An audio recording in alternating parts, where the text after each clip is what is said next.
This is Gene Shepard, and I'm reading from my novel, In God We Trust, All Others Pay Cash. This is the Dolphin edition, and its serial number is C486, and it was published by Doubleday. And I'm going to read Chapter 4, which really basically is a complete short story, entitled The Counterfeit Secret Circle Member Gets the Message, or The Asp Strikes Again.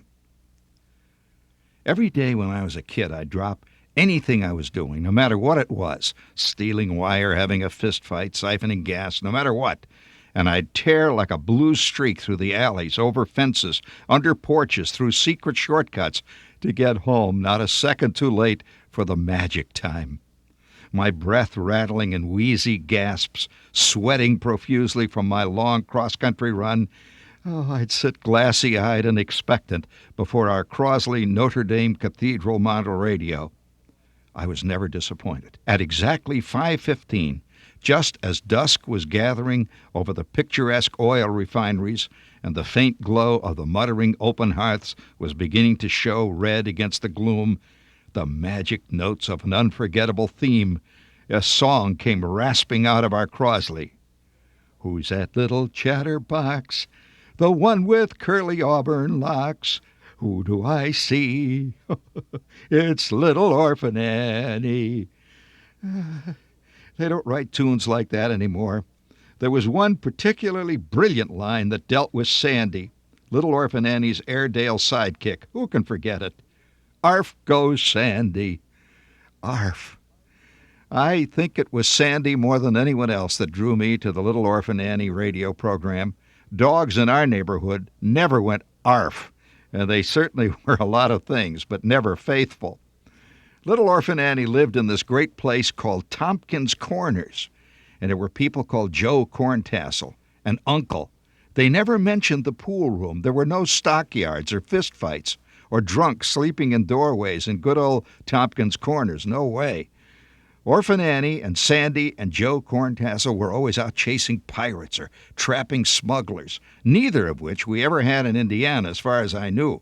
We had plenty of hubcap stealers, and once even a guy who stole a lawn, but no pirates. At least they didn't call him that. And she also had this great friend named the Asp, who whenever she was really in a tight spot would just show up and cut everybody's head off. I figured if there was anything a kid of 7 needed, it was something named the Asp, especially in our neighborhood. He wore a towel around his head. Immediately after the nightly adventure, which usually took place near the headwaters of the dreaded Orinoco River, on would come a guy named Pierre Andre, the definitive radio announcer. Fellas and gals, get set for a meeting of the Little Orphan Annie Secret Circle. Oh, his voice boomed out of the Crosley like some monster maniacal pipe organ played by the devil himself. Vibrant, urgent, dynamic, commanding. Pierre Andre. I've long had a suspicion that an entire generation of Americans grew up feeling inferior to just the names of the guys on the radio.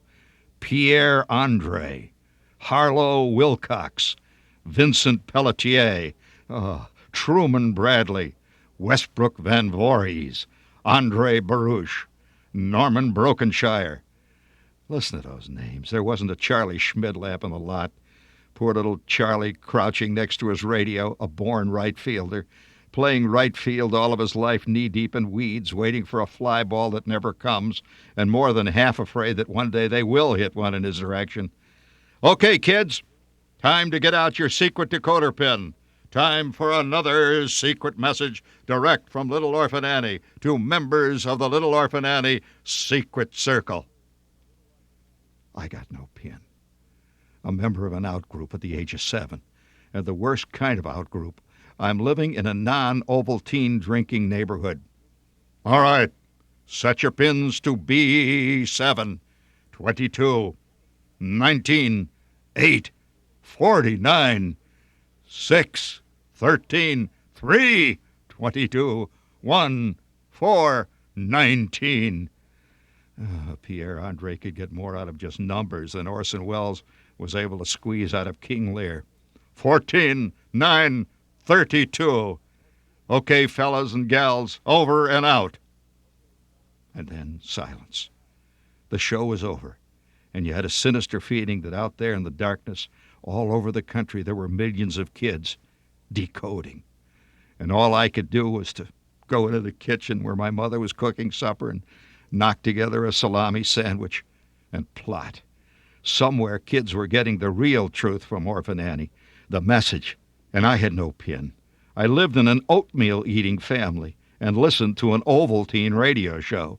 To get into the little Orphan Annie secret circle, you had to send in the silver inner seal from a can of what Pierre-Andre called that rich chocolate-flavored drink that all kids love, just like a malted milk that you make at home. I had never even seen an Ovaltine can in my life. But as the old truism goes, every man has his chance. And when yours comes, you better grab it.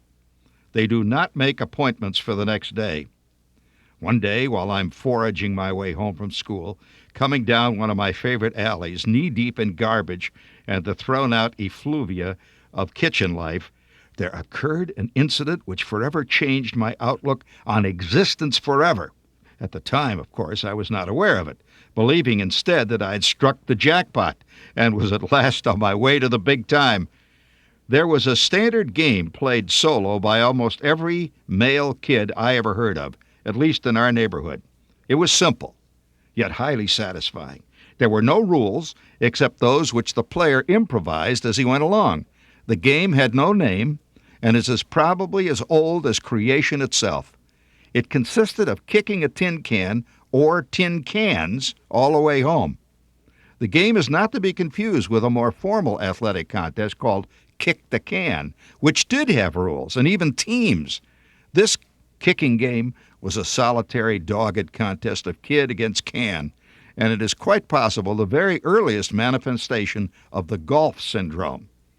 Anyway, I'm kicking condensed milk cans, usually pet milk, baked bean cans, sardine cans along the alley, occasionally changing cans at full gallop, when I suddenly found myself kicking a can of a totally unknown nature. I kicked it twice, good solid running belts, before I discovered that what I was kicking was an Ovaltine can, the first that I had ever seen. Instantly, I picked it up, astounded by the mere presence of an Ovaltine drinker in our neighborhood, and then discovered that they had not only thrown out the Ovaltine can, but had left the silver inner seal inside. Some rich family had thrown it all away. 5 minutes later, I got this inner seal in the mail. Oh, and I start to wait. Every day I would rush home from school and ask, "Is there any mail for me?" Day after day, eon after eon, waiting for 3 weeks for something to come in the mail to a kid is like being asked to build a pyramid single-handed using the number 3 erector set, the one without the motor. We never did get much mail around our house anyway. Usually it was bad news when it did come. Once in a while, a letter marked occupant arrived, offering my old man $300 on a signature only, no questions asked.